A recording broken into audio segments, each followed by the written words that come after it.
In the previous module, we looked at how to set up a document footprint. In this module, we will explore how to preview your work to better show the position and size of your print job before committing anything to print.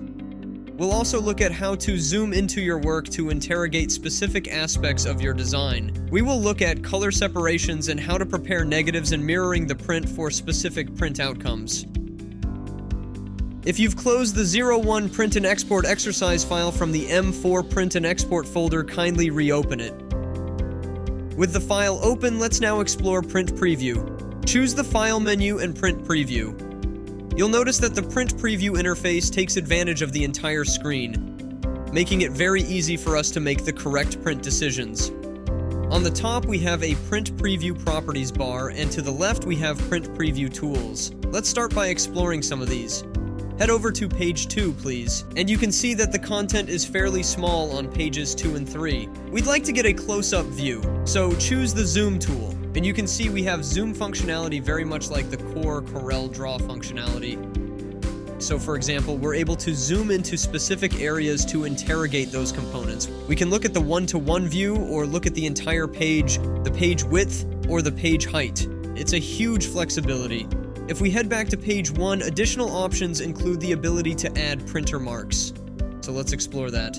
That would be the second from last option. Over here, we're able to add print file information, include page numbers, enable crop marks, registration marks, color calibration bars, as well as densitometer scales. Note that all of this functionality is required for professional printing. If you want to make any print adjustments, simply click on the Print Options icon on the main toolbar. From here, you can choose to include printer's marks and enable additional properties.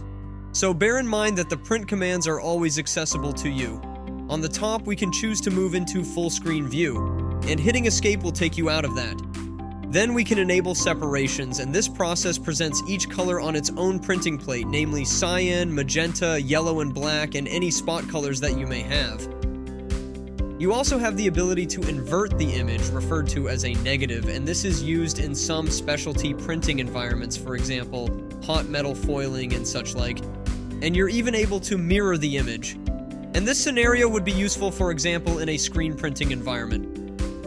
We'll talk about the Imposition Layout tool in the next module. So let's close out this window and choose File Print.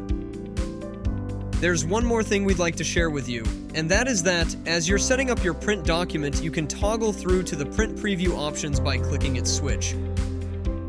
And you can see CorelDRAW has maintained all of the changes we made previously. I'm sure you'll agree that these high-value print options that are found in CorelDRAW ensures that our output is not only of the highest quality, but also fully compliant with any professional print production workflow.